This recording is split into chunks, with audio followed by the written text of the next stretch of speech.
Okay.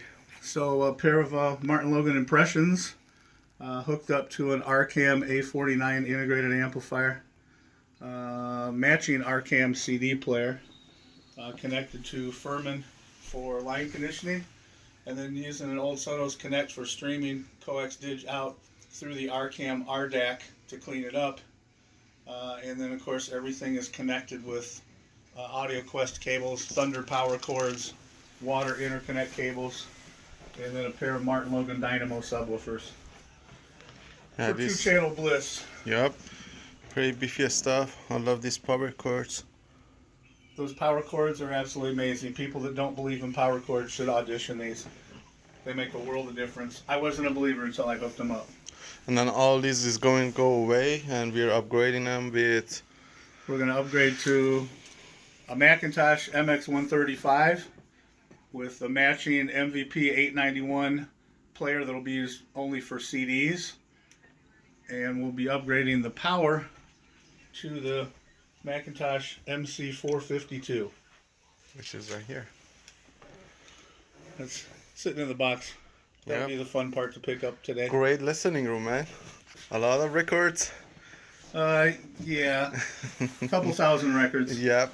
Let's get to it. The next upgrade will be the turntable. Project is fine, but it's time for an upgrade there as well. Yeah, you don't use it a lot anyway, right? Streaming is convenient these days, but there is something special about vinyl. They are. Yeah, let's get to it. This is partway through the rebuild. These are the cables that we're going to continue to use. All premium Audio Quest. We have some varying degrees of power cables here. This is to clean up the electricity so that we sound better. We get the music that we're paying for. This, for example, is the Thunder power cord from Audio Quest. So one for positive, one for negative, one for ground. Has a very low noise floor. Insulated terminations, and a lot of people say that this doesn't make a difference. It makes all the difference in the world. These retail at $800, one for each speaker. We'll be upgrading to a couple more. We've got a new power cord here for the amplification, so we keep the noise floor low. We also have balanced cables. The balanced cables are for the audio connections between the amp and the preamp, and the CD player and the preamp. These also have a DBS filter. It's a little battery pack. It keeps all the electrons stimulated inside the cable so that they're in motion. It actually lowers the noise floor. All this is designed to do is to make all the music go to the equipment and let the DACs in the equipment do what it's supposed to do. These cables should not change or taint or make the music better. All they do is transmit all of the signal from point A to point B and let your DAC do what it's supposed to do in your audio equipment. Lots of money tied up here. Big believer. We'll always continue to get premium audio cables. Nice. Well, we're partway through the rebuild, so brought out a new stand here. This is from Salamander. You can see that it's got rails. This is designed to be a rail design. You can get it in 20-inch, 30-inch, or 40-inch high. You have adjustable shelves, so each shelf can be designed to wrap around your component. It keeps it nice and stable. The rails slide up and down. You can add doors to these rails. You can add a glass door, a perforated door. You can have solid side panels or no side panels. In this application, we're choosing to use the solid side panels just for a little extra stability. And then we put some pucks underneath it so that it'll be easy to slide around. You can order this with feet, the flat feet. You can get stilettos. You can also get casters if you want to put it on wheels. And there are heavy-duty casters for those using heavy amplifiers like McIntosh and Class A and Krell and things of that nature. How much this bad boy cost? Retail on this configuration is about $800. Oh, so very affordable, not over the top. It does have a removable back panel. In today's application, we probably won't be using that because of the depth of the amplifier. The amplifier will be hanging out of the back a couple inches. Cool. And here's our first piece that is going to the rack, right? Yep, we're repurposing an older McIntosh component. This is an MX135. It's an AV controller, so this is going to be used as the preamplification. Has a lot of surround modes and things in it. We're not going to be using those today. We're going to be setting this unit up to do just two-channel music. So we'll be going through and adjusting the trim and the bass and treble controls and everything to run flat because we're primarily doing streaming and vinyl, so we don't really want to taint or change the music. But McIntosh, hand-built in Binghamton, New York. They've been in business for over 60 years. Well, I happen to work for a company that has been one of the longest tenured companies that sells McIntosh. Very cool relationship, all hand-built in Binghamton, New York, by actual people. Very cool front. Glass front, very unique. Silk screen in the back to make a nice finish. When you illuminate it, these little icons will illuminate in green. That's the McIntosh logo that they've used for years. And once we get to the next process and end up with the amplifier, we'll see that McIntosh is known for their blue meters. Their blue meters allow you to be able to view the power that you're paying for. So as we progress through the process, we'll end up with some pretty blue meters by the time we're done. Let's see the connection on the back. The connections would scare an average installer. This piece is a little bit dated. There is no HDMI switching. As stated earlier, we don't really care about HDMI switching today because we're only using this for music. We have digital inputs, we have analog inputs, and more importantly for our amplifier and our sourcing and preamp, we have balanced connections. We'll be leveraging those today. And then our sources will go through probably the optical and a couple analog inputs depending on the source. The unit also has a very good built-in phono preamp. That's an option whether you want to use an independent phono preamp to lower the noise floor. That's all based on how much vinyl you play and what kind of turntable you have. Awesome. And here's our Blu-ray driver. Next step in the assembly today, we're going to be leveraging a McIntosh MVP891. This was the last Blu-ray player that McIntosh had built for them. This unit is actually built by Oppo.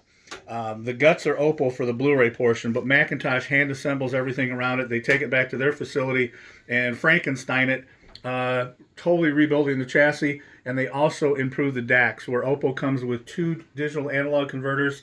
This piece comes with 64 DACs. There's 32 per channel, so very low noise floor. Outstanding, as in this application we're only going to be using as a CD player. It has balanced outputs, so we'll be leveraging the balanced outputs to connect to our preamplifier today to improve the sound quality even more.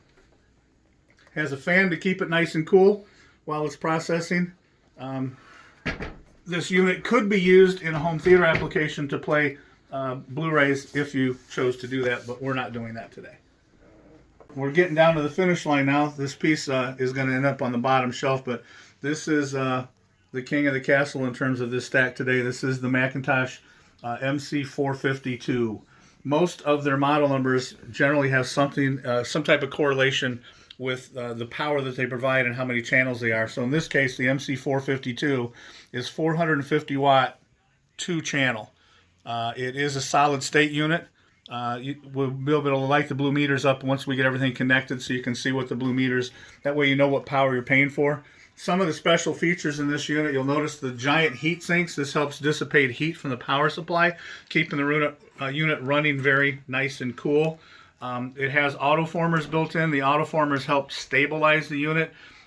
So during high usage, where there's a lot of current being involved, these units will provide a couple things. Number one, they provide something called power guard. If you overdrive the amplifier, all amplifiers have a point where they will clip. When you're overextending an amplifier, it gets hot. When it heats up, it creates distortion. That distortion usually becomes audible in your speakers. So many people will blame their speakers sounding bad when in actuality the amplifier is being overdriven. In this case, the power guard is going to kick in. These little yellow lights will light up. And what that does is it essentially changes the curve of the sine wave to lower the volume on the part of that sine wave that is clipping. In other words, not allowing the distortion to get to the speaker. So at some point when this amplifier reaches its threshold, it just won't get any louder.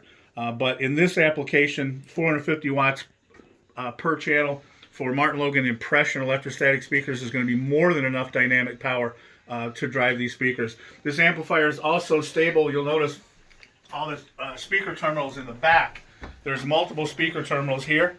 That's because this amplifier is stable down to a 0.5 ohm. We can run it in multiple configurations. So if we run 4 ohm, we can run 8 ohm depending on the speakers that we have. so that it definitely has a beefy power supply. We also have the balanced connections, which we'll be leveraging from the preamp, which will complete the circuit. So balanced connections from CD to pre, and then from pre to amplifier.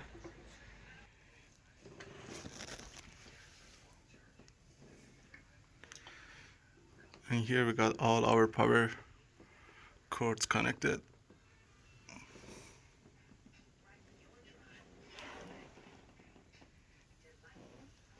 And next step will be the RCAs, right? And XLRs. Yep.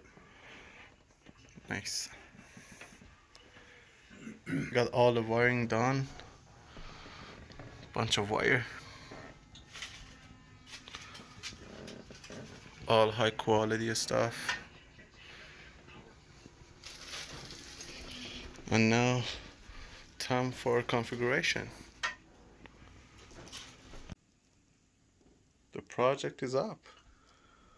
Project is up. We have pretty blue meters.